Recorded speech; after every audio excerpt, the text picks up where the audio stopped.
আকাশবাণী কলকাতা স্থানীয় সংবাদ পড়ছি সুদীপ বসু। নির্বাচন কমিশনের নির্দেশ মতো কড়া নিরাপত্তার মধ্য দিয়ে উত্তর ২৪ পরগনার বারাসাত লোকসভা কেন্দ্রের দেগঙ্গা বিধানসভার অন্তর্গত ৬১ নম্বর কদম্বগাছি সর্দার পাড়ার একটি ও দক্ষিণ ২৪ পরগনার মথুরাপুর লোকসভার কাকদ্বীপ বিধানসভার অন্তর্গত ২৬ নম্বর আরডির মহল শ্রী চৈতন্য বিদ্যাপীঠ বুথে আজ পুনর্নির্বাচন হচ্ছে। ভোটগ্রহণ শুরু হচ্ছে সকাল ৭টায়, চলবে সন্ধ্যে ৬টা পর্যন্ত। বারাসাত ও মথুরাপুর লোকসভা কেন্দ্রে ভোট হয়েছিল গত শনিবার সপ্তম তথা শেষ দফায়। প্রসঙ্গত ভোটগ্রহণ প্রক্রিয়ায় অনিয়মের অভিযোগ উঠলে তা খতিয়ে দেখে পুনর্নির্বাচনের নির্দেশ দিতে পারে কমিশন। ৭ দফায় লোকসভা নির্বাচন শেষ হওয়ার সঙ্গে সঙ্গে চূড়ান্ত পর্যায়ে চলেছে গণনার প্রস্তুতি। আগামীকাল রাজ্যের ৪২টি লোকসভা কেন্দ্রের জন্য মোট ৫৫টি গণনা কেন্দ্র থাকছে। সেখানে মাইক্রো অবজারভার সহ ২৫,০০০ ভোটকর্মীকে নিয়োগ করার সিদ্ধান্ত হয়েছে। সকাল ৮টা থেকে মোট ৪১৮টি কাউন্টিং হলে ৪,৯৪৪টি টেবিলে ভোট গণনা করা হবে।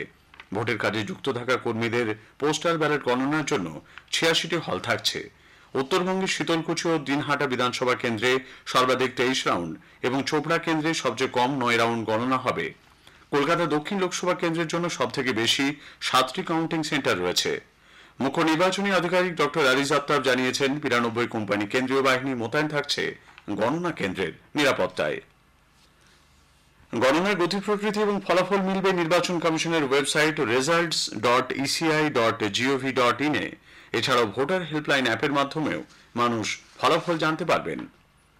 অষ্টাদশ লোকসভা নির্বাচনের ভোট গণনা দিন অর্থাৎ ৪ঠা জুন আগামীকাল আকাশবাণী কলকাতার সংবাদ বিভাগের বিশেষ নিবেদন জনমত ২০২৪ কি বলছে ভোটের ফল। সকাল ১০টা থেকে বিকেল ৪টে পর্যন্ত ভোট গণনার গতি প্রকৃতি এবং ফলাফল বিশ্লেষণের এই অনুষ্ঠানে হাজির থাকবেন সাংবাদিক, রাষ্ট্রবিজ্ঞানী, অর্থনীতিবিদ, সমাজতাত্ত্বিক এবং বিভিন্ন রাজনৈতিক দলের প্রতিনিধিরা। আলোচনার ফাঁকে শুনবেন নিয়মিত সংবাদ। শোনা যাবে গীতাঞ্জলির প্রচার তরঙ্গে এবং ডিটিএইচ বাংলা পরিষেবায় ও আমাদের সোশ্যাল মিডিয়া পেজে।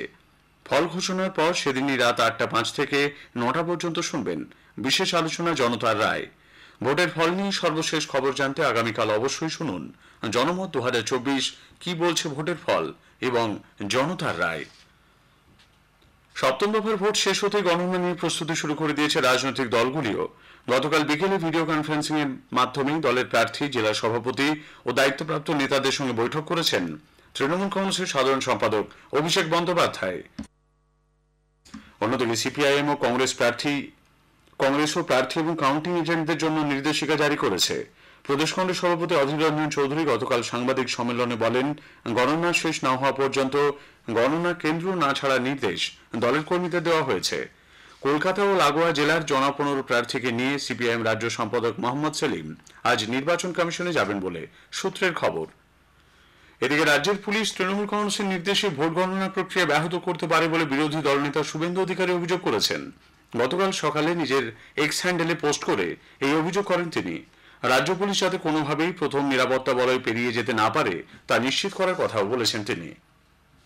দার্জিলিং জেলার কালিম্পং থানার তিস্তা চেকপোস্ট এলাকা ১০ নম্বর জাতীয় সড়কে গত সন্ধ্যায় একটি গাড়ি পর্যটক সহ রাস্তার পাশে খাদে পড়ে গেলে যাত্রীরা আহত হয়েছেন।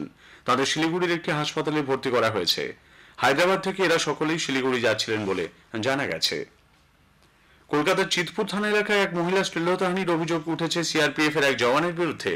চিৎকার শুনে স্থানীয়রা সেখানে গিয়ে নিরঞ্জন প্রধান নামে ওই জওয়ানকে মারধর করে পুলিশের হাতে তুলে দেয়। ঘটনা তদন্ত হবে বলে সিআরপিএফ এর তরফে জানানো হয়েছে। জাতীয় সড়কে আজ থেকে বাড়ছে টোল ট্যাক্স। জাতীয় মহাসড়ক কর্তৃপক্ষ জানিয়েছে ৩ থেকে ৫% হারে অতিরিক্ত টোল ট্যাক্স দিতে হবে ব্যবহারকারীদের। ১ এপ্রিল থেকে এই ট্যাক্স বাড়ার কথা থাকলেও নির্বাচনের কথা মাথায় রেখে তা পিছিয়ে দেওয়া হয়।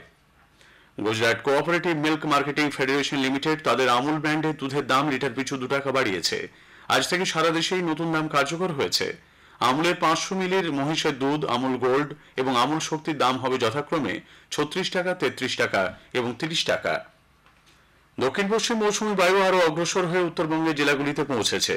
এর প্রভাবে আগামী দুদিন উত্তরবঙ্গের ৫ জেলা এবং উত্তর দিনাজপুরে ভারী বর্ষণের পূর্বাভাস রয়েছে। কলকাতা সহ দক্ষিণবঙ্গের বিভিন্ন জেলাতেও বজ্রবিদ্যুৎ সহ বৃষ্টি এবং ঝোড়ো হাওয়ার পূর্বাভাস রয়েছে। স্থানীয় সংবাদ শেষ হলো।